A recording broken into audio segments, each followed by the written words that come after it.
Mindanao hanggang sa iba't ibang dako ng mundo.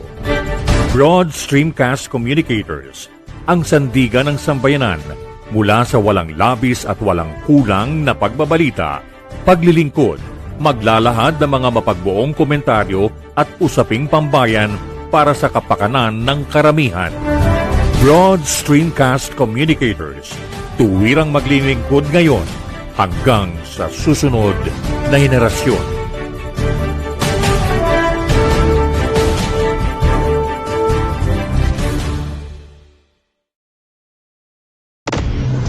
Usapang Bayan. Usapang Bayan. Usapang Bayan. Isang makabuluhang talakayan tungkol sa mga mahahalagang samut-saring kaalaman. Usapang Bayan. Halina kayo, manood, makinig, makiisa, at makialam. Usapang Bayan. Ating limiin mga impormasyon na makatutulong sa ikauunlad ng ating mahal na nasyon. Samahan natin si Meli Tenorio. Meli Tenorio sa Usapang Bayan.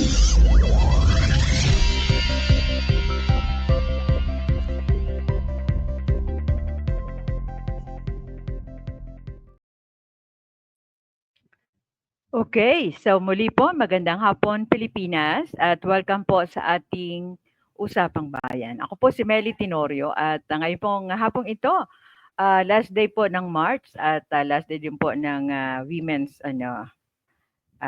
celebration for March. At tama-tama ho ang ating panauhin ay isang magandang doktora, ayan, batang-bata.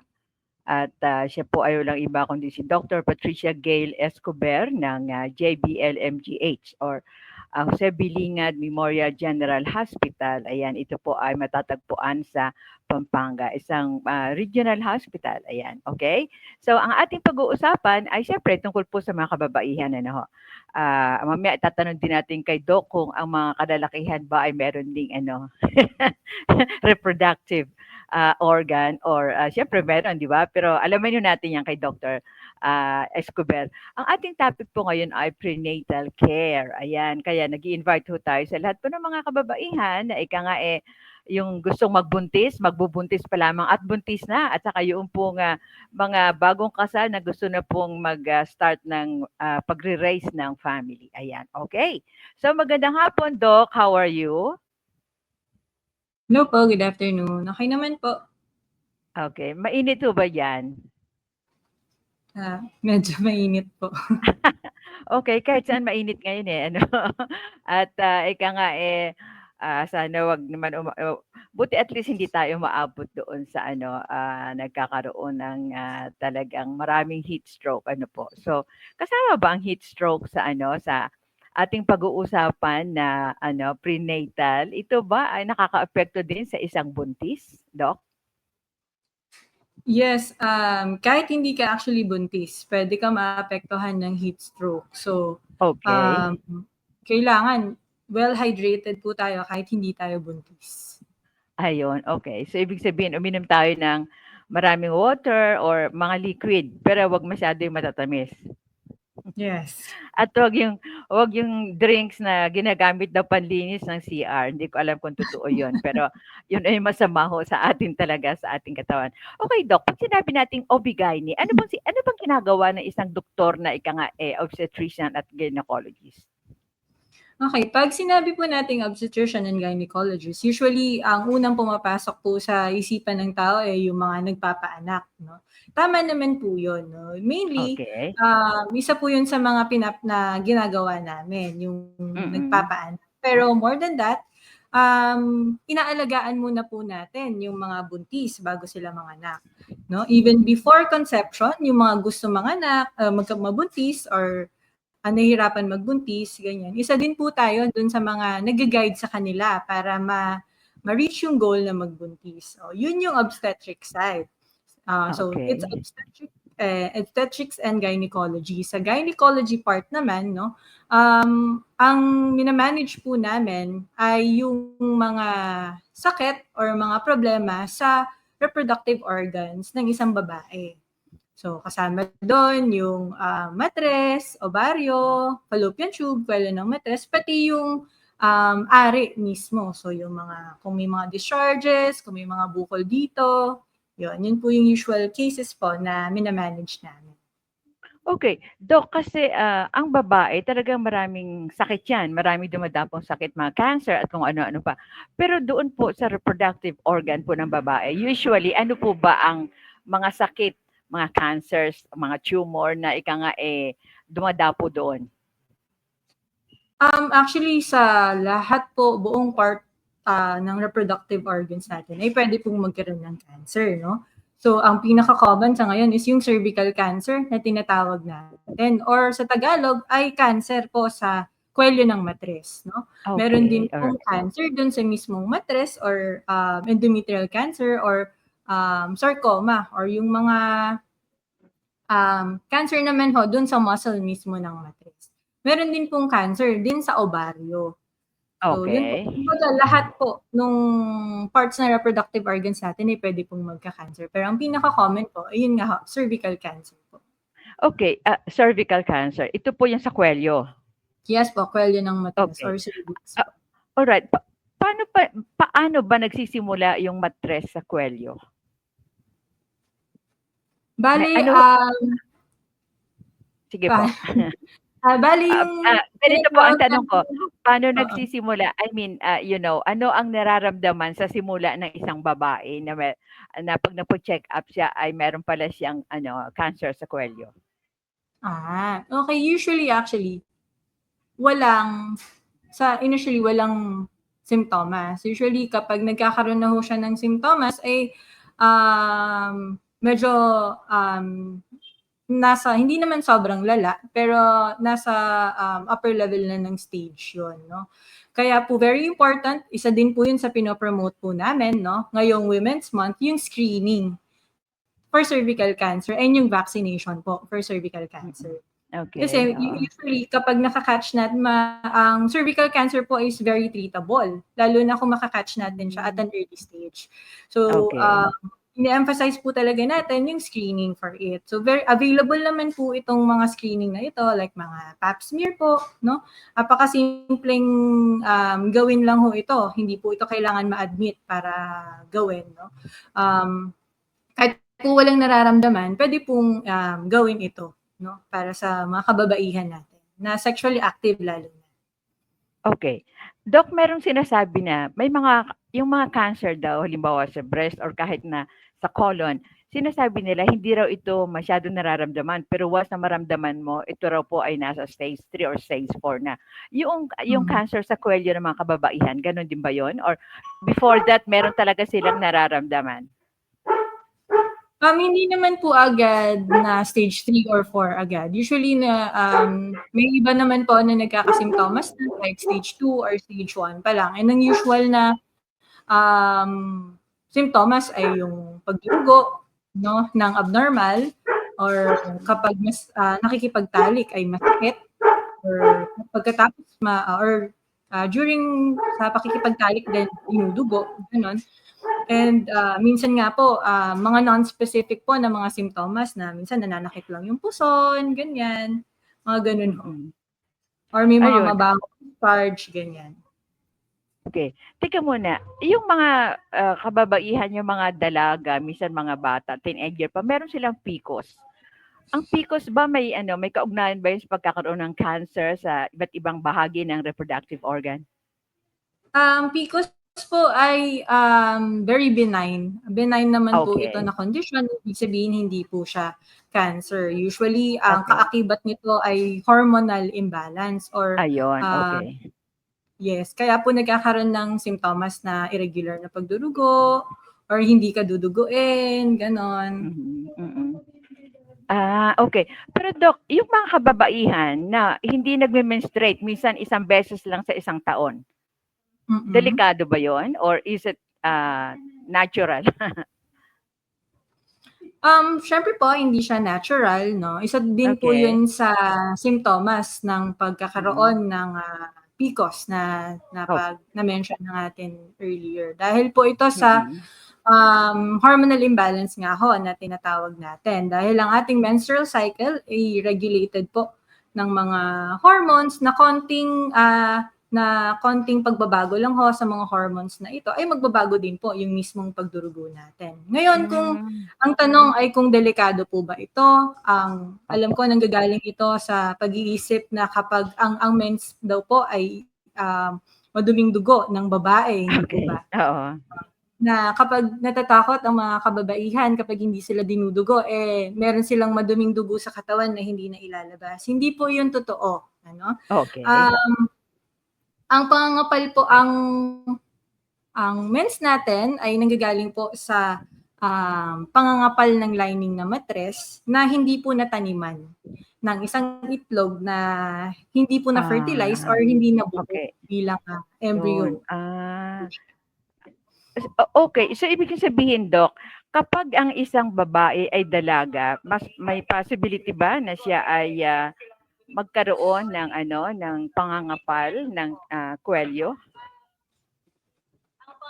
Pangangapal ng kwelyo ho? Ay, hindi. Sabi niyo yung cancer kasi ng yung cancer doon sa kwelyo, ang kwelyo ay kumakapal. Oo. Hindi po. Ano sinasabi niya na hindi natataniman? Bali sa lining po 'yon ng matres. Kapag yung mens natin or yung dugo na inilalabas galing sa matres natin, no? Nanggagaling po 'yon sa pangangapal ng lining ng matres. Sa loob po siya, hindi po siya sa lining. Okay. So magkaiba po. Okay. So kung ang cancer naman po ang ating concern, kung saan siya nanggagaling, tama po ba? Ang tanong po ay kung ang isang dalaga or ang ibig po bang sabihin nito, meaning dalaga ay wala pang experience sa pakikipagtalik, tama po ba? Kung maaari po siyang magkaroon ng cancer sa kwelyo ng matres, hindi po. No, kasi cancer po sa kwelyo ng matres or cervical cancer ay kinakailangan po na magkaroon ng chronic na infection ng isang virus na HPV virus po, no? Human papilloma virus po. Okay. Oo. So yun na isang sexually transmitted infection po. Okay. Oo. So ano yung ibig niyo sabihin doon sa hindi natataniman yung kwelyo kaya kumakapal? Ano yun? Di po, yung lining po ng matres. Kunwari po, ganito po, imagine natin, sa ating menstrual cycle, no, meron tayong ovaryo, meron tayong fallopian tube, at meron tayong lining ng matres. Yung lining ng matres, yun yung nasa loob. No? So sa ating normal na menstrual cycle ho, no, merong nahihinog na itlog, no, galing sa ating ovaryo. Ngayon, kapag nahinog ito, meron itong tatravel ito sa ating fallopian tube, no? At maghihintay ito doon ng mga ilang araw, no, para makamit ng sperm, no. Ngayon, kung meron lang po itong expiration day, no, meron lang siyang ilang oras o ilang araw para maghintay doon. So kung hindi po siya nakatagpo ng sperm, siya ay kumbaga ma-expire na. Ngayon, ang nangyayari naman po sa lining ng matres, no, syempre bilang paghahanda po doon sa posibilidad na magkaroon na merong mabubuo or merong magtatagpo na itlog at sperm, nangangapal po yung lining ng matres, no? Kasi po kapag meron pong nabuo, no, doon po siya maitatanim doon sa lining ng matres na yun. Lining. Okay. Yes po. So ngayon, kung wala pong nabuo, wala pong nakatagpong sperm ang itlog, no? At wala ding maitatanim doon sa nangapal na lining ng matres, kusa pong mag-shed off yung pangangapal na yon at yun po yung lumalabas na regla natin. At po ito ay regulated ng mga hormones natin, no? Yung pangangapal, yung mismong pag-mature na ating ovaryo. Oo. So Doc, talagang ano pala atong ang buhay ng mga kababaihan ay napakahirap, di ba? Kumpara sa buhay ng mga kalalakihan na parang okay lang sila, di ba? Kasi tayo, ang mga babae bubuntis, maglilihim, pagkapanganak, aalagaan yung baby, di ba? Pero yung mga lalaki, di ba? Parang nakatingin lang. Ibig sabihin, okay, so they give the financial support. Pero yung iba, mapagmahal din sa asawa na mula pagkabuntis hanggang manganak na dun sa tabi niya. Pero may mga guys akong alam na makita't hindi yung ano, yung anak, basta't makapagbigay lang kanilang financial aid. So, ibig sabihin, yung mga babae, dapat lang talagang magsaya kapag buwan ng Marso kasi ito'y buwan ng mga kababaihan, di ba? Buwan Kaya, natin 'to. oo. So, buti nakahabol tayo. Pero alam mo, Doc, parang ano, kagaya nung ano, minsan kasi maswerte yung babae na maraming anak. Minsan, gustong-gusto magkaanak pero hindi magkaanak. Pupuwede ba na I mean, I just thought of it na sabi ninyo kasi ano, yung itlog nag-iintay doon sa lining para ma-meet niya yung sperm cell. Okay, halimbawa ang babae ay may asawa at, regular naman yung kanilang pagtatalik. Pero every time ay hindi talaga siya nabubuntis. Dahil sabi niyo Mm. kanina, 3 araw lang napapaso na. So ibig sabihin yung babae na yun na I mean, regular ang contact sa kanyang asawa, kahit na mag-meet yung egg sa sperm cell, hindi nabubuo kasi may diferensya. So ano ang diferensya nung gano'n? Marami pong factor ito ano, Okay. it's, hindi lang po ito puwedeng hindi lang po ito sa babae ang diferensya Okay. 'no. Oo. Una, sige dahil Women's Month unahin natin ang babae ano. So, Okay. kahit regular yung contact po 'no, kung, Hmm. wala naman pong kung hindi naman po nag-o-ovulate or walang nahihinog na itlog, mula sa Okay. babae wala din pong imi-meet yung sperm na Hmm. nakakapasok. I see, Pangalawa, okay. kung meron nga naman pong, ovary or nag-o-ovulate naman po or meron naman nahihinog na itlog, pero hindi siya gano'n ka-healthy, hindi pa rin po ito magli-lead sa healthy Hmm, pregnancy or sa buong, ayun. pagbubuntis. And then Uh-huh. pangatlo, siyempre hindi lang tayo yung puwedeng may kasalanan dito 'no, puwedeng yung mga lalaki din ho. Malay Okay. natin yung sa kanila talagang hindi po nakakaabot. Meron ngang lumalabas sa kanila pero wala pa Hmm. man doon sa kung saan naghihintay yung, mature na itlog, Yes, namamatay na. oo. Opo. I So see, kapagka po okay. mga ganito po, yung mga meron po tayong mga pasyente na nahihirapan pong magbuntis, hindi lang po ang babae ang tinitest natin, pati po yung Oh. lalaki. Usually, pinapa-sperm analysis natin, Mhm. sperm count, yan. And kapag meron pong nakikitang problema, hindi lang po ang babae ang nagagamot, ang lalaki Okay. din po. So talagang Ayun. ano ito, partnership po 'no, Mhm. between yung husband and wife kung talagang medyo Oo. nahihirapan sila. I see. Okay, Doc, um, sinasabi niyo dapat ano, magtulungan talaga, maging healthy both Mm, both ang, mm. husband and wife. Papaano yung lasinggero? Lasinggero na, babaero pa. I mean, healthy may mga guys bang gano'n na healthy pa rin sila at nakakapagbuo sila ng baby? Yes po, actually depende po talaga 'yun sa genetic, makeup po Hmm, ng isang okay. lalaki 'no. Meron Opo, namang iba konting, actually part po din sa if for example yung couple po ay, nahihirapang magbuntis, part din po sa mm, counseling ay yung pagkakaroon ng healthy lifestyle. Pero yun na okay. nga, minsan medyo unfair po ang mundo ano, kahit na meron iba diyan na lasinggero, nagyoyosi 'no, at, Oo, na babaero, talagang oo, nakakabuntis kahit isang hmm, shoot lang.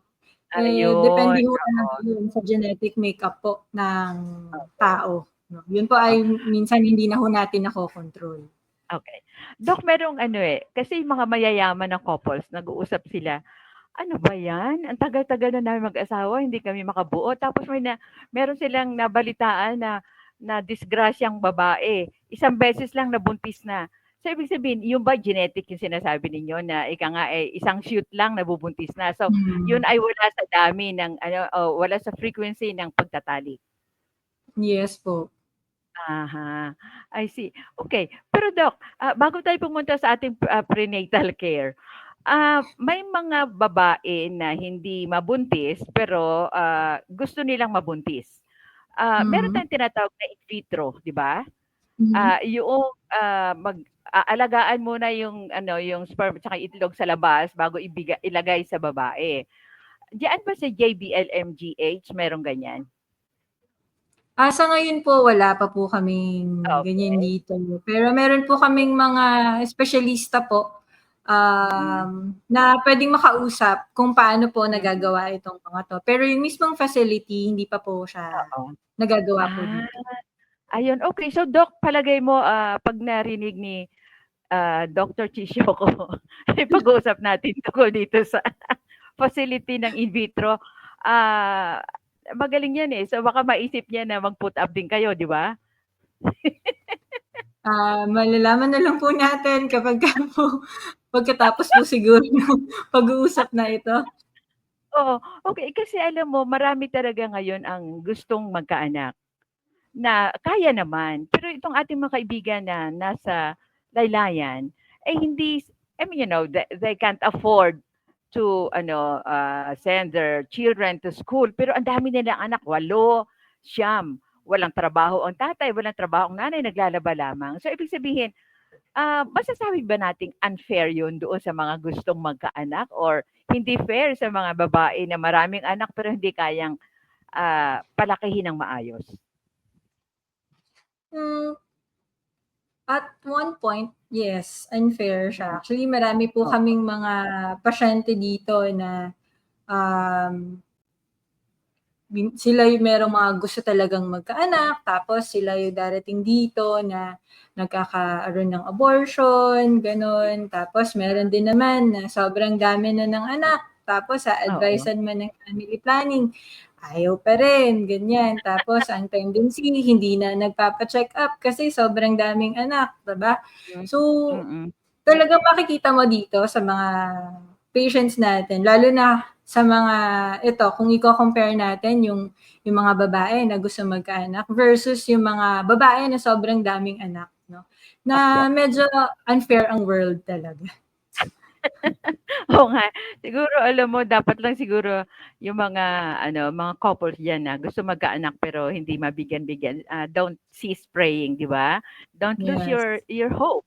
Kasi, minsan, yung dasal nakakatulong talaga 'yan, eh, 'di ba? Pero okay, nabanggit mo kasi yung hormonal na ano, na factor kung bakit maraming, nagkakasakit ng iba't ibang uri sa reproductive, organ nila. Ano yung saan nanggagaling yung sinasabi nila, "Ang dami naman itong tigyawat." Yan ba ay hormonal problem din? Yes po, possibly, 'no? Hmm. Hormonal problem din siya. Meron po tayong isa din po siya sa, um simptomas 'no ng, PCOS din actually 'no, Ba? na yung iba mas na tinitigyawat, mapapansin nga din po yung iba mas kumakapal yung, buhok sa katawan, nagkakaroon ng bigote, kahit na babae mas makapal yung Ayaw. buhok sa kilikili, ganyan, yung Yes. balahibo mas kumakapal. Hmm. Yun po, may factor din po ang hormones po doon. Hmm. I see, okay. So, nabanggit mo yung ano, yung, ano ba yun, yung abortion. Ang Hmm, JBL-MGH ba ay, tumutulong dun sa mga babae na gusto magpa-abort? hindi po. Okay. Illegal po 'yan sa Pilipinas. Ang na-mention ko po Oo, kanina ay dumadating po dito ng nagkaroon na ng abortion, ng oo. abortion, Bale ayun, ang okay. tutulungan namin sila na hindi na magkaroon ng ganoon sa susunod, 'no. Hmm. Bibigyan Okay. natin sila Oo. ng advice na kung, hindi po sila handa, meron po kasi talagang mga iba na darating dito na talagang sa labas, Mm. nag-attempt po talaga na maglagdag Hmm. po, 'no. At Okay. hindi po natin 'yun tino-tolerate dito sa JBL, Hmm. pero hindi naman Okay. din po natin dini-deny ang ganitong mga pasyente. Hindi naman po Okay. ibig sabihin nag-attempt po sila na mag-abort sa labas, eh, hindi na po natin tatanggapin dito sa JBL. Tinatanggap po Hmm. natin sila at binibigyan po ng karampatang, atensyon, 'no? Okay. And, Oo. yun nga po sina-advice ng maayos na kung hindi po handa sa mga pagbubuntis nga po, eh, marami naman hong libre lang po na Ayun, paraan. contraceptive, 'no, Step. available dito sa atin na Opo. puwede nating ibigay sa kanila at available din ho Hmm. 'yun sa mga local health centers. Magtatanong lang Ayun. sila kung yung, Oo, mas okay. preferred nila. Alright. Doc, meron bang ano, parang grupo ang JBL-MGH lalo na diyan sa inyong department na ika nga from time to time nagbibigay kayo ng lecture sa mga kababaihan na ika nga nakikita ninyo na parang may mga problema. Kasi kung may family problem minsan naapektuhan yung pagbubuntis di ba? Yung parang support group ho ba ang Oo, mina-mention oo. natin? Mm. Sa Meron ba? ngayon ho, wala po tayong specific group na gano'n. Pero from time to time ho, yung mismong department ho natin, no, nagkakaroon po ng mga lectures or lay fora, doon po mismo dito sa aming outpatient department, no, sa mga pasyente po na naghihintay para sa kanilang check-up, para maging informed po sa mga ganitong klaseng problema, sa mga ine-expect nilang maramdaman kapag nagbubuntis, para mas maging informed sila at mas maging aware sa mga nararamdaman nila. At para malaman din po nila na merong mga pwedeng tumulong sa kanila. Mm. Okay. Doc, ang JBL-MGH ba ay true to its word? Halimbawa, sinasabi, ay nag-o-offer kami ng ganito, ganon, ganyan, at libre. Wala bang nagrereklamo sa inyo na, ay pumunta kami diyan, hindi naman kami tinanggap kasi wala kaming pera? Hindi yun totoo. Wala pa po na ako narinig sa mga pasyente. Actually na pumunta dito at hindi tinanggap dahil wala akong pera. Kasi una sa lahat, hindi po kami naniningil sa bawat Okay, konsulta. government. No? Okay. Yes po, government. And kung meron naman pong mga bills na kunwari, yung ibang nga ho, darating dito, walang PhilHealth. Pag uwi nila, meron na.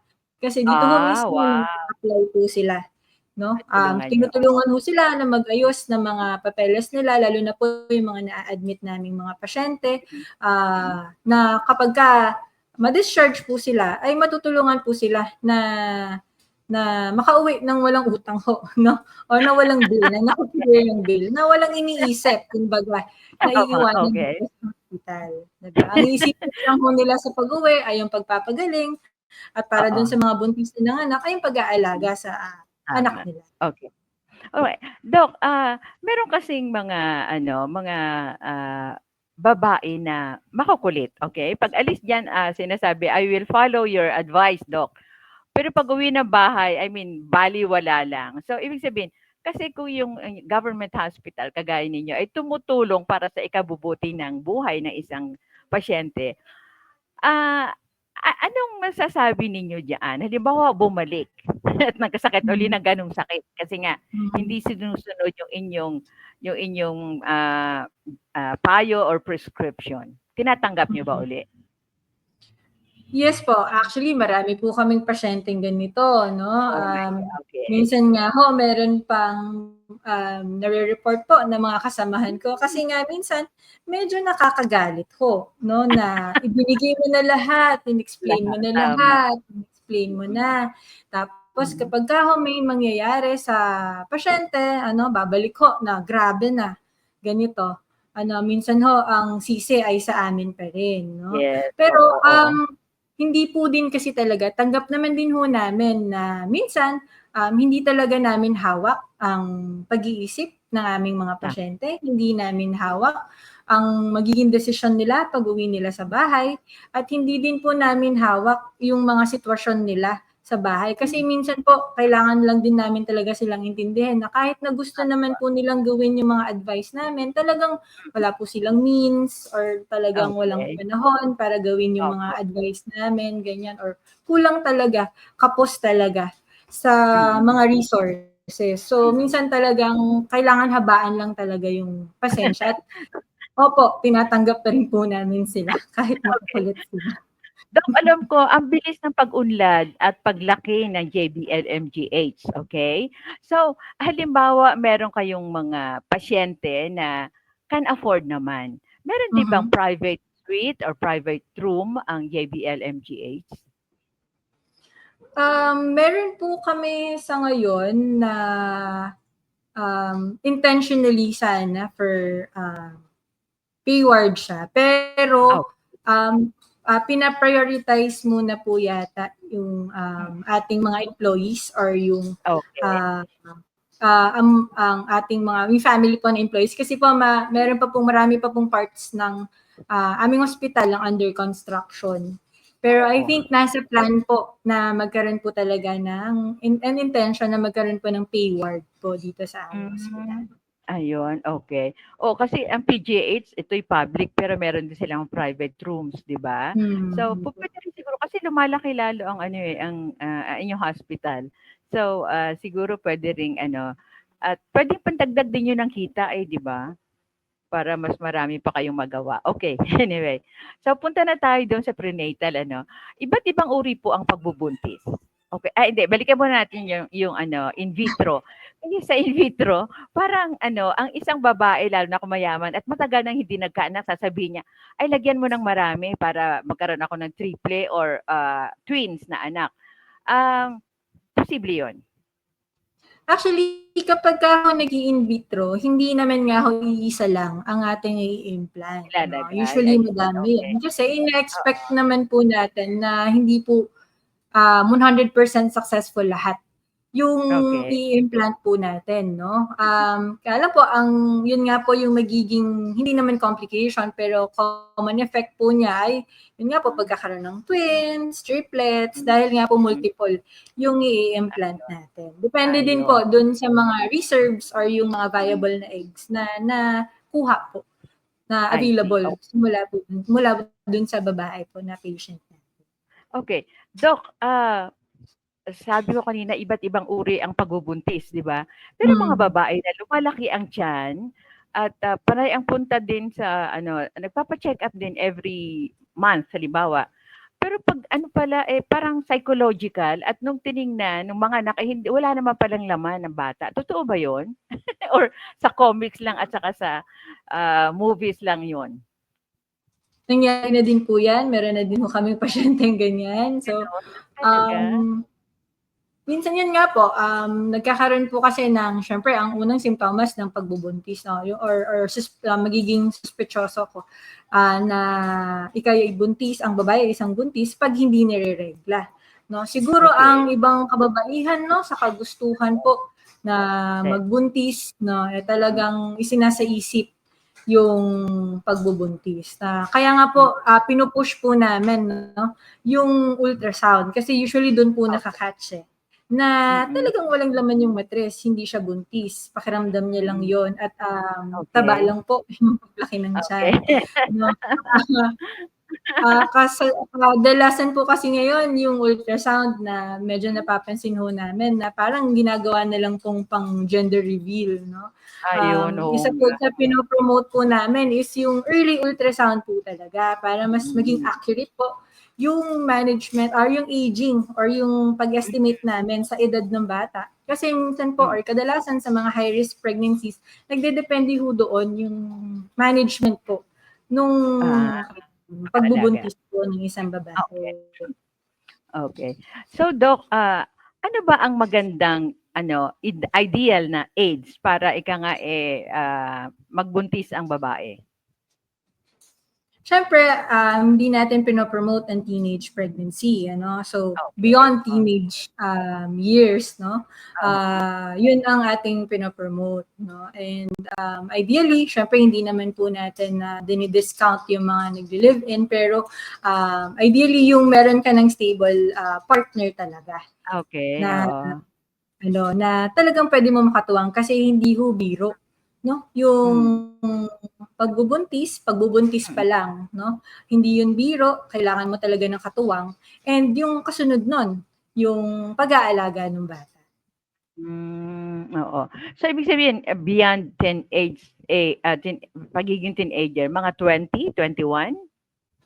Yes, about around that age po. Okay.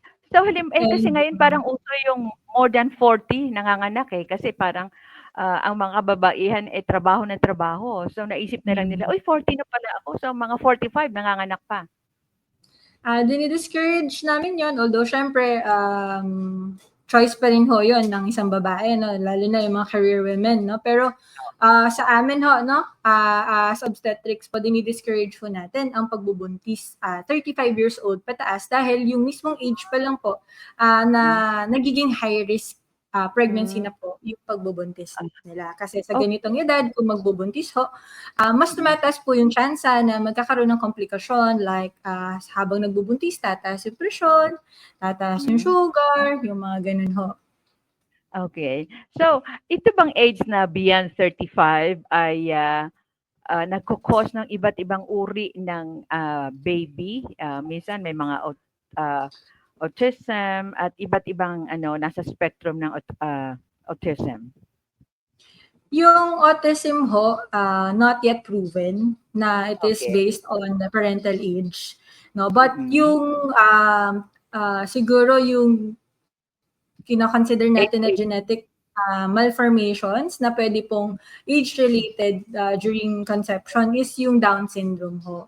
Usually kapag ang father, no, 40 years old and above, even yung mother, 40 years old po, no, mas tumataas po yung chance na dahil sa genetics na pwedeng magkaroon ng genetic malfunction at magkakaroon po ng Down syndrome yung bata. Ayun, okay. Doc, yung ectopic, kanina merong nag-aakala na buntis siya kasi gusto-gusto niya mabuntis. Pero yung ectopic naman, wala bang nabubuhay na ibinuntis na nasa labas ng matres? So far po, wala pang kaso dito sa JBL na nabuhay na ectopic. No? Usually, ang ectopic kasi maraming site po yan pwede. Pwedeng, basta ang meaning kasi na ectopic, basta wala siya sa matres. Ayun. No? Pwedeng nasa fallopian tube, pwedeng nasa tiyan, pwedeng naka-implant siya kung saan. Meron pong iba na ectopic na lumalaki. Sa ibang hospitals po, may lumalaki na near term, gano'n. Akala nila nasa loob ng matres, pero nung tinignang mabuti, may maliit na matres sa. Yun pala, naka-attach sa ibang organs na nasa labas ng matres. So yun po, less likely po na, yes po, kasi po once nag-detach yung inunan or yung ating placenta, pwede po yun mag-cause ng pagdurugo sa loob ng magiging, kailangan po siya ng agarang operasyon pagka ganun. Alright, so kaya yung sabi ninyo kanina na dapat maaga pa lang nag-undergo na sila ng para makita kung ito ay nasa loob ng matres or wala. Ayun. So, dapat maintindihan din yan ng ating mga kaibigan, mga babae, na hindi lamang porke na delayed na yung mo, kasi merong delayed pero, merong hindi delayed pero buntis pala. Di ba? May ganon. So, ibig sabihin, kailangan talagang magpa-ultrasound. Yung siguro hindi delayed pero buntis pala, baka po yung akala nilang mens nila ay yung tinatawag po nating implantation bleed, no? Buntis na pala sila, pero nagdugo kasi sila so akala nila hindi pa sila buntis. So may tendency po kasi para sa ibang mga babae, no? 10 to 14 days pagkatapos humabuo nung embryo, no? Magi-implant na siya, nagkakaroon ng konting bleed kapag kumbaga matatanim na yung nabuo po doon sa lining ng matres. So, akala ng iba, mens nila yon, no? Na lalo na yung mga kababaihan na kapag nagme-mens, usually ay konti lang. No? Siguro yun po siya. Kaya very important po na lalo na kung yung mga active and unprotected sexual activities po ang ginagawa natin, very careful po tayo and very mindful sa mga simptomas natin na nararamdaman sa katawan. Alright. Doc, sige, magbabasa muna ako bago tayo magtuloy sa ating prenatal. Sabi ni Elena, si Elena Dulay, si Renalyn Navarro Calmona at si Angal Sim Bonifacio kasama natin. At si Elena Dulay, sabi niya, good afternoon po, Ma'am Meli and Dr. Gail Escobar. Thanks at medyo maganda ang signal. Ask ko po, Doc, bakit po kumakapal ang matres ng babae? Kumakapal ang matres. Kung yung matres ho mismo, dalawang pwedeng scenario ho ito, no? Pangangapal ng lining, o yung katulad na sinabi ko kanina, or pangangapal ng muscle ng matres, no? Yung adenomyosis na condition natin. Again, Ito po ay hormonal related pa rin po, Ay, no? So pagkakaroon okay. ng hormonal imbalance pa rin po, factor pa rin Mm. po yun. And bakit Okay. nagkakaroon ng hormonal imbalance? Depende po yun.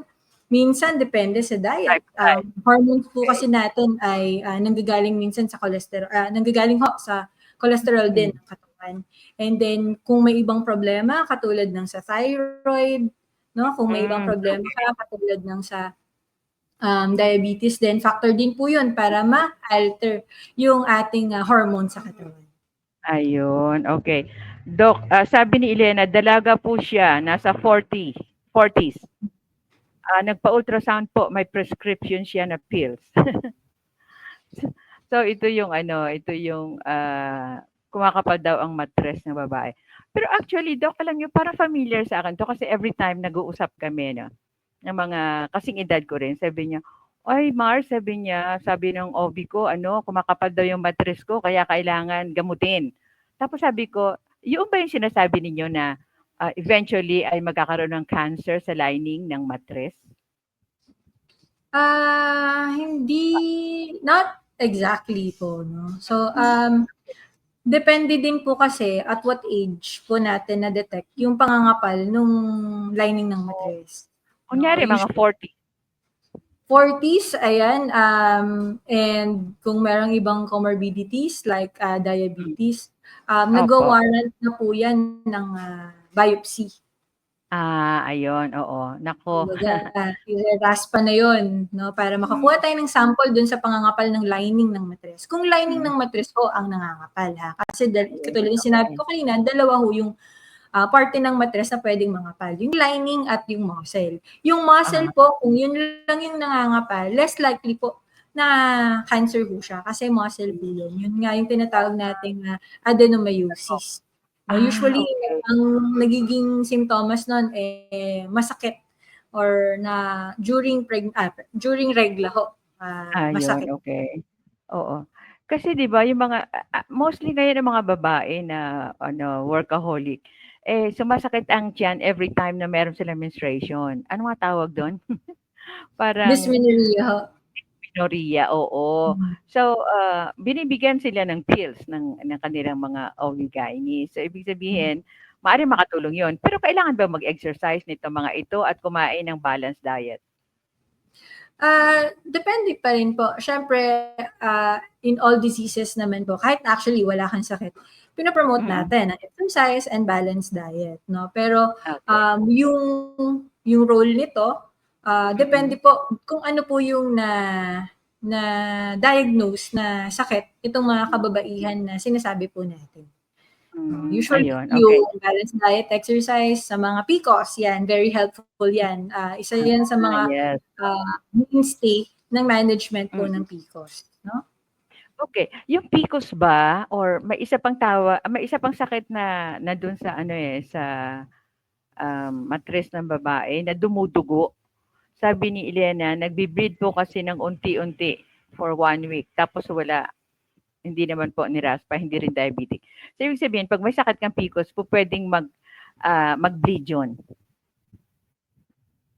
Pwede Pero po walang naman pwede pong ang PCOS, pwedeng actually hindi siya nireregla, pwedeng Oo. abnormal yung pagdudugo niya or irregular, pwedeng Mm. normal din yung pagdudugo niya kung PCOS yung problema.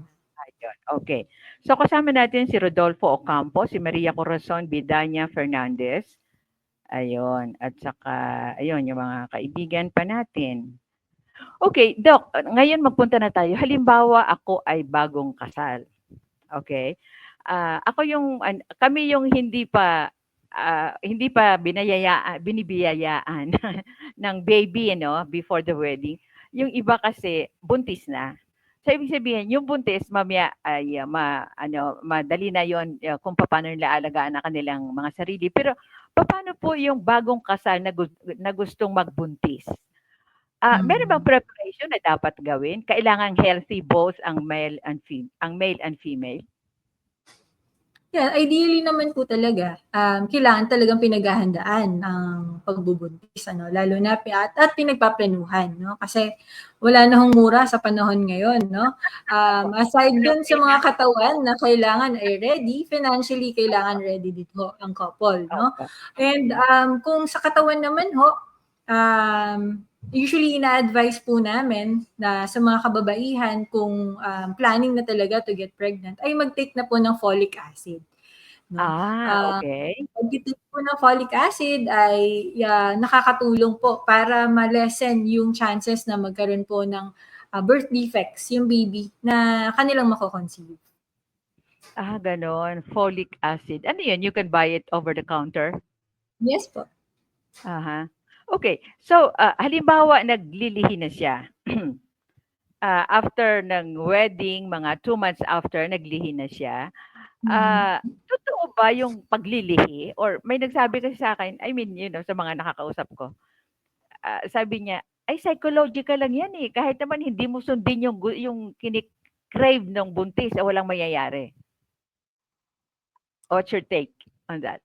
Actually, scientifically, wala naman pong proven na basis po yung lihi natin. Pero siguro yung magiging benefit lang po, no? Kung susundin ng lihi ng babae ay nandun Ah, sa asawa. Kasi okay. kung hindi susundin yung gusto niya, yung asawa yung kagagalitan. Okay, hindi at saka 'di ba para maging masaya at saka I mean, parang na Kumbaga, sinusubok din ng mental health babae na lang din po ng yes, babae. oo. At saka 'di ba parang maa-assure mo kung ikaw ay lalaki na I mean, mahal na mahal mo yung asawa mo kung ano man yung gusto niya lalo na't magkakaanak kayo, ay susundin mo, 'di ba? Pero yun na nga, may sinasabi kasi na 'pag hindi mo pinagbigyan yan baka makunan. So, hindi yun totoo. Hindi naman ho. Ayun, Hindi okay. naman, wala naman pong scientific basis po yung ganong statement. Okay. Alright. So, Doc, bakit may mga babae na kapag naglilihi, talagang, nagsusuka? Um, Ako kasi 'pag naglihi ako hanggang 5 months. So, pasakay pala ako sa kotse talagang mag-aano na ako, to-throw up. Pero after that, Hmm. yung aking pagnganganak ay walang problema, do'n lang sa paglilihi. So, meron bang dapat i-take ang mga babae ngayon na gano'n ang nararamdaman nila kapag naglilihi sila na pills or what? Or ano ang dapat gawin? Kapag ka nito, yung tinatawag ho natin na morning sickness, no? Oo, oo. Ah, Yung morning sickness kasi parang okey hindi pa lang yun for the first several I mean, halimbawa sabihin natin 4 weeks. Pero after that, talagang I mean, marami ka ng ayaw maamoy, pabango ng asawa mo, ayaw ayaw mong na. maamoy. So, ayun. So, dun sa mismong pagsusuka, usually yun kasi yung pinaka-debilitating, no? Minsan yung iba, lalo na yung mga working women natin, no? Hindi na Yes, talaga oo. nakakapag-work, kahit work from home, hindi na kaya. Kasi nga, suka na suka, nanghihina, ganyan, no? Mm. Ang ina-advise po namin sa mga ito, no, ay ang pagkakaroon ng small frequent feeding, no? Okay, Or oo. para hindi agad mafu-full yung tiyan mo. Mm. So, yung tendency ay hindi mararamdaman ng tiyan mo na kailangan na puno siya, di niya kailangan mag-throw up. And Mm. nakaka-help din po yung mga pagti-take ng supplements na vitamin B complex, no? And yung pagnguya ng yelo, no? Minsan Really? Okay. yes po, nakaka-relieve po siya. Nakakatulong pala yun? Oo. Nakakatulong po siya, no? And then, actually, isang phase lang talaga siya. Minsan, yung iba, swerte na hindi nila nararanasan ito. Pero para sa ibang nagbubuntis, talagang pagdadaanan nila ito. Dahil po yun sa pagtaas ho ng isang hormone na naman sa katawan na Hmm, dala-dala ho okey. ng pagbubuntis, no? Ayun. Yun po yung mga advice natin. Mm. Tsaka iwas Okey, na Doc. din yes. Sa iwas po sa kape? Iwas sa Yan. sigarilyo? Sa Yung alak? mga yung mga, um, gastric irritant na mga pagkain, kape, soft drinks, maasim, maanghang. Usually kasi Okey. 'pag nagsusuka-suka ka na ta's gano'n pa din yung kinakain or iniinom mo, mas, naa-aggravate po siya. Ayun. Okay. So Doc, merong iba't ibang uri ng pagpapaanak, 'di ba? Merong Mhm. dun sa water, merong cesarean at merong normal. Pero alam ko Mm. marami pang iba eh, 'di ba? Kasi ngayon yung halimbawa, ano ba tawag dun sa lamas ba 'yon? Lamas. Mhm. Lahat ba Lamas. diyaan, oo, lahat ba ng mga nabanggit ko meron ang JBL, MGH? Wala po kami ng water birth, wala din po ng Okay. lamas. Ang ginagawa ho namin dito ay ang cesarean section, normal spontaneous delivery, and yung mga tinatawag natin na assisted vaginal delivery. Sa assisted Hmm. vaginal delivery, ito yung gumagamit ho kami ng forceps para Oo nga. i-alalayan po yung paglabas ng Oo. ulo ng bata para Hmm. hindi po na masyadong umire yung mommy. Usually ginagawa I namin to para dun sa mga high-risk patients po Okay. na Oo. dapat ay hindi na nagbe-bear down masyado. Okay, pero Doc, bakit minsan baligtad, suhi yung bata? Anong ano nun, anong diferensya nun? I mean, may ginagawa ba yung nanay kung bakit gano'n yung anak niya? Minsan anatomical po 'no, merong, bukol na Okay. yung normal sana na pag-ikot ng bata ay hindi nagagawa ng bata or yung mismong Ah, matres nung mother ay merong, structural abnormality 'no, kaya hindi din siya, makaikot ng maayos or minsan si baby 'no, okay. by gravity kasi talaga supposedly iikot talaga si baby Baby, kasi mas opo. oo. Kaso kung si baby ay may problem, kunwari mas malaki yung tiyan niya, ganyan, nahihirapan na siyang, Ikot. umikot para pumosisyon. Hmm. So, yun po or Okay. minsan talagang chance lang talaga. Meron pa rin pong Mm. nasa chance lang talaga na talagang suhi po talaga siyang meant to be. Okay. Doc, kasama natin si Ace Yambao. Sabi niya, "Hi po, Doc Patricia." Okay. Hello. So, alright. Doon sa mga babae na ika nga, well prepared talaga kasi, talagang bago sila mag-asawa napag-usapan na nila 'yun, eh. Ah, Kailangan bang kasi may mga babae na malaki na ang tiyan pero nag-e-exercise, eh, o hindi ba bawal 'yun? Hindi naman po. Actually, Okay. nag-a-advise pa rin po tayo ng, exercise po 'no, kahit na nasa second trimester or third trimester even.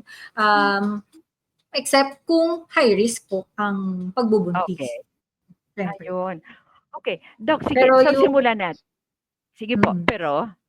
tuloy Pero niyo po. siyempre hindi na yung heavy, like heavy exercise na nagma-marathon, siyempre hindi na yun Okay, nagwa-weightlifting, iba na oo, yun, oo. oo, Yung ano okay, lang, tamang cardio lang. okay. Sige Doc, simulan natin. So ano-ano ang dapat gawin ng isang babaeng buntis? Ano itong mga prenatal na dapat niyang alamin? Okay.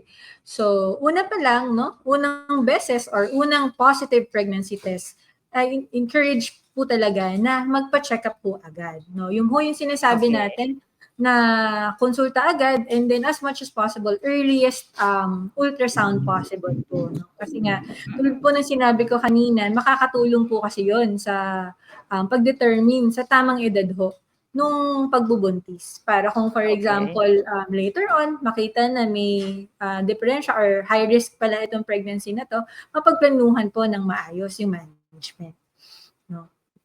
And Okay. then, yun, pagka-check-up siyempre kasama na dun yung vitamins. Usually ang pinapa-take po naming vitamins sa first trimester, folic muna. No? Folic acid, calcium, multivitamins, yan po yung pinapatake natin. And then, meron din pong mga tests na pinapagawa, no? Usually, lalo na po pag first na pagbubuntis, no? CBC, blood typing, very important po, no? And then, test sa sugar, test sa ihi. Yan po yung mga usual na test na pinapagawa natin sa unang konsulta. No, meron po pong Aha. mga iba na medyo hindi po laging available sa lahat ng ospital, yung mga genetic testing, no, na part din po sana ng prenatal checkup. Pero yun, hindi naman ho siya, yun na nga, hindi readily available. Okay. So Doc, halimbawa po dun sa ultrasound, makikita ba kaagad dun na may diferensya ang bata? Ah, Hindi po. Ang talagang goal lang natin doon sa unang ultrasound ay first, to ensure na nasa loob, nasa tamang lugar yung pagbubuntis. And kung nasa Okay. tamang lugar siya, nasa loob ng matres, yung edad niya. No? I see. Yun po. Tapos later on kasi yung mga diferensya po sa bata, makikita na po sa tinatawag na congenital anomaly scan na pwede pong gawin as early as 24 weeks pa po. So medyo palalakihin muna. Syempre, titingnan muna po yung development ng mismong organ ng baby. Usually, yung mga diferensya po na makikita earlier sa pregnancy ay hindi po sa ultrasound. Sa genetic testing na po na-mention ko na kanina. Yun. Okay. Doc, kasi pag anak, yung mga baby, nag-undergo sila ng infant something, di ba? At doon makikita kung ano yung mga sakit na meron sila. Newborn screening po. Newborn screening. Meron dyan? Yes po, available po. Yun po ay ginagawa pagkapanganak na ho ni baby, pag lumabas na ho. Oo, ayun, okay. Di ba parang dapat yon, batas yun na right after manganak dapat ma-check up yung bata? Paano yung mga nanganganak sa mga lay-in? Actually po, yung nangyayari po sa nanganganak sa line-in, nire-refer po sila sa local health center din. Okay. Meron din po kasi newborn screening sa mga local health center natin or sa mga health stations, no? Na doon din po nagagawa yung newborn screening. Okay. And Doc, dapat kung yung accredited yung mga line-in na kahit private po ito, part din po yun ng ginagawa nilang newborn screening talaga. Part din po yun sa postpartum care po ng mommy and baby. Okay, Doc. Yung mga buntis ba dapat uminom ng gatas? Uminom ng gatas at iwasan na masyadong matamis. Sabi nga, huwag ka magkape. Totoo ba yon? Huwag magkape. Yung pag-inom ng gatas, choice po nila yon, ano? Basta ang pinopromote po natin, yung pagkakaroon ng calcium supplement. So, saan nila kukunin yon? Whether sa tablet or sa gatas, choice na po nila yon. No? Ngayon, yung pag-inom ng kape, hindi ho siya totally bawal, no? Meron naman po tayong certain limit, no? It's 200 to 300 grams or kahit 2 to kahit hanggang 2. Depende po kasi, hindi ko po talaga hindi po ma-quantify talaga kung ilang tasa, no? Kasi depende po anong klaseng kape naman yung iniinom niya, diba? Pero ang recommended ko is hanggang 300 po grams ng kape caffeine. sa isang araw. Ayun, okay. Kasi, pero bawal na bawal yung smoking. Yes at saka, po. Kawawa po si baby. Ang pag-inom ng I see. Okay. So, dapat ma-convert natin yung mga kababaihan na kapag nag-stop na yung kanilang menstruation or before bagong kasal. Kasi ngayon bago ikasal nagpapa-check up muna di ba? Oo, parang doon kasi sinasabi na okay, so okay, healthy pa kayo at pwede pa kayong manganak. Pero yung iba po na pag nagpa-check up at nabuntis, parang kasi may iba nagsasabi, ay nanay ko 15 sila bakit hindi naman sila nagpapa-check up, 'di ba? So ito yung ito minsan yung yung challenge sa inyo at saka sa mga kababaihan din na kung ano yung nararapat, yun ang dapat gawin, 'di ba? Kasi iba yung panahon ng nanay mo at ng lola mo kaysa panahon ngayon, 'di ba? Agree po, agree. Okay. Kasama natin si Carmina Laksa. Doc Patricia Gail Escobar. Wow. Pinuso kayo. Okay, so Doc, kung ang mga babae, balik na naman tayo sa kahirapan, free naman pag pumunta sila sa JBL MGH. Yes po. Okay. Pero yung mga babae, halimbawa Doc na bugbog sarado, I mean yung mga may asawang sadista, anong tulong po ninyo doon? Maliban sa inaalagaan at chine-check up niyo sila, meron ba kayong pabahay, halimbawa after na manganak siya? Or nire-refer niyo ba sila sa isang bahay na pwede niyang tirahan hangga't hindi malaki ang anak para hindi mabugbog uli ng kanyang asawa? Sa mga ganitong cases, nire-refer po namin sila sa aming social services. And si Okay, social opo. services na po ang Hmm, nagde-determine kung kailangan ba talaga silang ibahay sa ibang bahay, ilayo okay. sa abusers nila po. So sila na din po, if needed, yung naghahanap po nung Aha. paglalagyan ho nitong mga klaseng pasyente po. Okay. Doc, gusto ko lang itanong, siguro nababasa ko, napapanood ko, I mean gusto ko lang ano, iparating, sa inyo. May mga babae kasi na ano, kahit na hindi happily ang pagsi-stay niya sa kanyang husband na ika nga ay paglasing ay bugbog sarado siya at kung ano-ano ginagawa sa kanya pero nabuntis. Wala bang effect yun sa baby?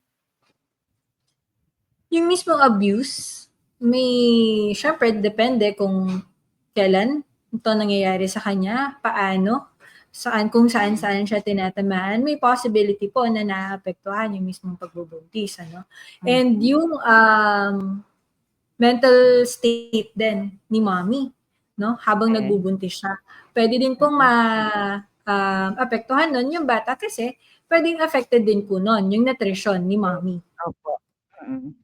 Ah, okay. So, kung sila ay maghahanap halimbawa ng kausap, yung I mean, mahingahan lang ng loob, pupuwedeng ang mga ano, mga doktor diyaan na mga OB-GYN ay puwedeng lapitan at may time ba kayo na kahit papaano i-console ninyo kung siya ay nagpapa-check-up?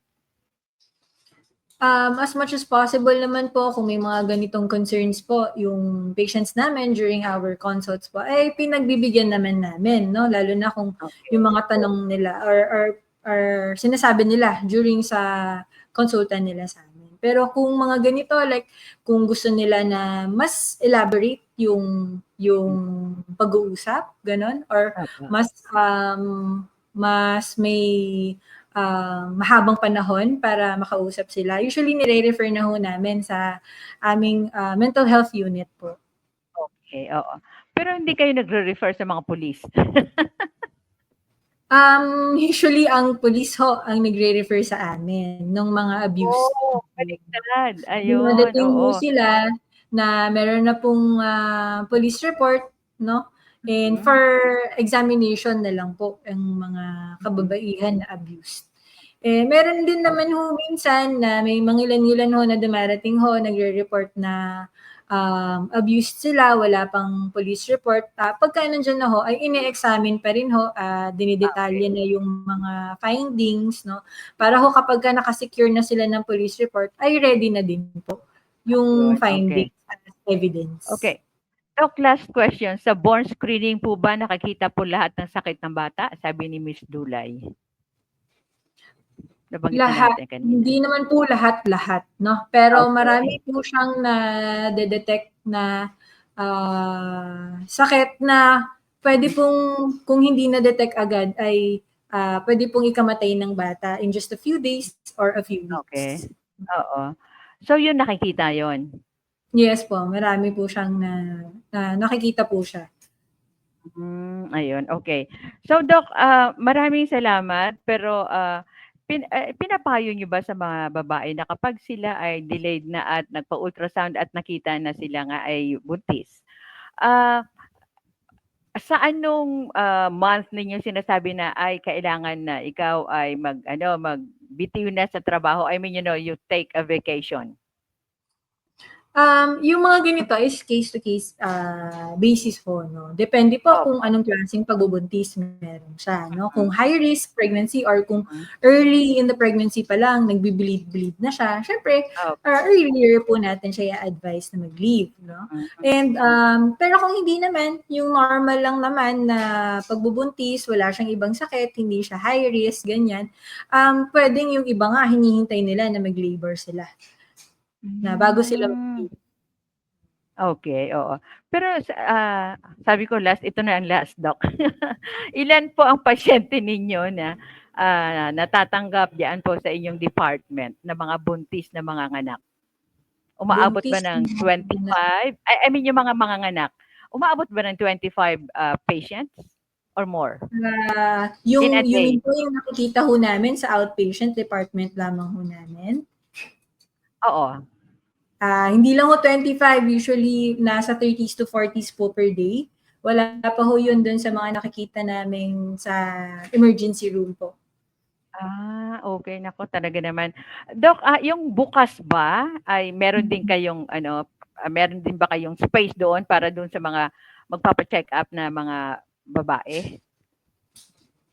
Yes po, meron din. And dun po dun sa bukas center namin,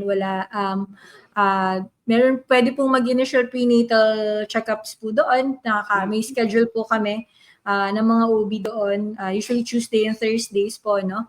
And then kung malapit na pong mga anak, si mommy, nire-refer na po dito sa amin, sa main hospital, para nagkakaroon na din po ng record. And na nasasanay na yung patient na dito na pumupunta bago siya Okay. Alright. Doc, merong pahabol, sabi niya, pakitanong nga kay Doc, sabi niya na yung babaeng buntis daw ba kapag nasa kabuwanan na, pupuwede pa rin ba silang magtalik ng kanyang husband? Yes, pwede naman ho, unless meron po siyang high risk pregnancy po ito, or meron Okay. pong problema sa inunan, no? Kung nauuna ang inunan ng Okay. bata. Hindi po pwede pagka ganun kasi baka ho duguin. Okay. Alright. So, minsan may mga buntis na ano, tubig kaagad ang lumalabas at minsan, yung, blood kaagad. Mhm. Ano yun? Ano ang dapat? 'Pag gano'n kailangan tumakbo na kaagad sa hospital? Yes po, isa po 'yan dun sa mga pinapabantayan, no, ina-advise po namin sa aming mga pasyente na kapag may tubig or dugo na nalalabas sa kanila, kahit hindi pa ho masyadong ramdam ang labor, papunta na ho talaga sa emergency room, no?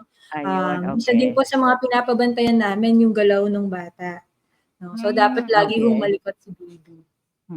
Alam niyo, senaryo lang ito, nung ako'y nagbubuntis sa second daughter ko, ano, ang sarap ng kain ko. Kasi hindi ko alam na manganganak na ako, eh. Ginataang kalabasa na may hipon. So, I ate a lot. Tapos biglang sumakit, parang may pumitik dito sa aking tiyan. Sabi ko, "Oh, iba na 'to."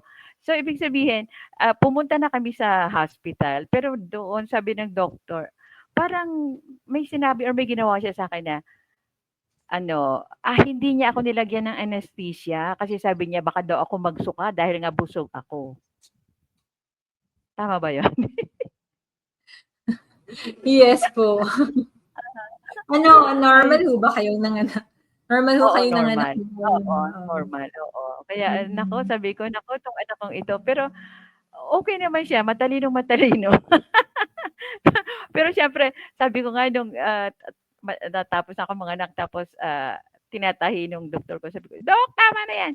Kasi walang anesthesia nga, eh, sabi niya, "Hindi, pinapaganda ko pa," sabi niya. So, ibig sabihin parang yung ano, yung, panganganak ko yun, eh, parang hindi ko siya malimutan kasi nga, kaya nung mga sumunod 5 kasi ang anak ko, yung mga sumunod kong anak hindi na ako kumakain 'pag medyo alam kong malapit na akong manganak or kabuwanan ko na, hindi ako kumakain ng marami, ayan. So, aral din po yun. Para huwag niyong maramdaman dahil hindi kayo lalagyan ng anesthesia, ayan, okey. So Doc, maraming salamat po sa inyong oras at, sana po ay, nag-e-enjoy talaga ako sa mga pinapadala po ni ano, ni, Marilu na mga guest kasi ang gagaling ninyo. Okey, sana po ay, mas lalo pong, magkaroon ng, magandang serbisyo ang ano, ang, JBL-MGH sa mga tao, hindi lamang sa taga Pampanga kundi maging yung mga pupunta diyan na galing sa Metro Manila, okay? So, Doc, baka ano gusto niyong iwanang ano, mensahe maliban sa kumain ng masarap ang mga nanonood?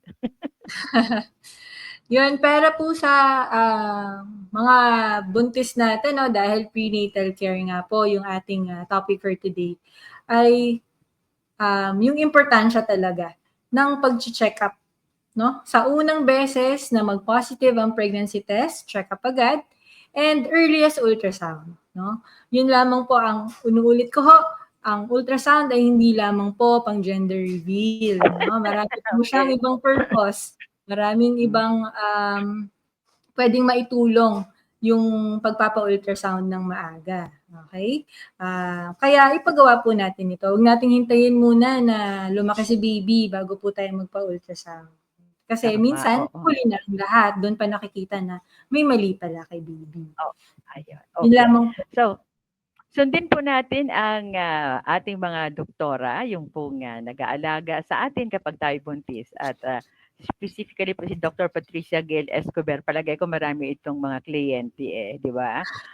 Alam niyo, Doc, parang kayo yung isa sa mga doktor na makita pa lang nung pasyente ninyong buntis, ang mukha niyo parang ang sarap ng feeling.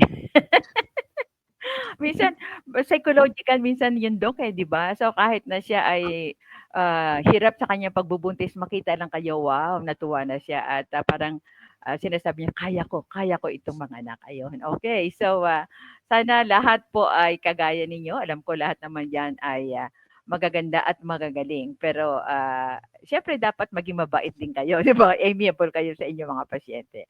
Okay, so mga kaibigan, muli po ako si Melly Tenorio. Thank you very much, Dr. Patricia Gail Escobar. Hanggang bukas po. Ay hindi po, bukas pala ay wala pa akong program. So Wednesday po tayo magkikita sa isang edition pa rin po ng ating Usapang Bayan. Bye-bye po. Thank you very much. Thank you po. Usapang Bayan. Usapang Bayan. Usapang Bayan. Ating samahang muli si Melly Tenorio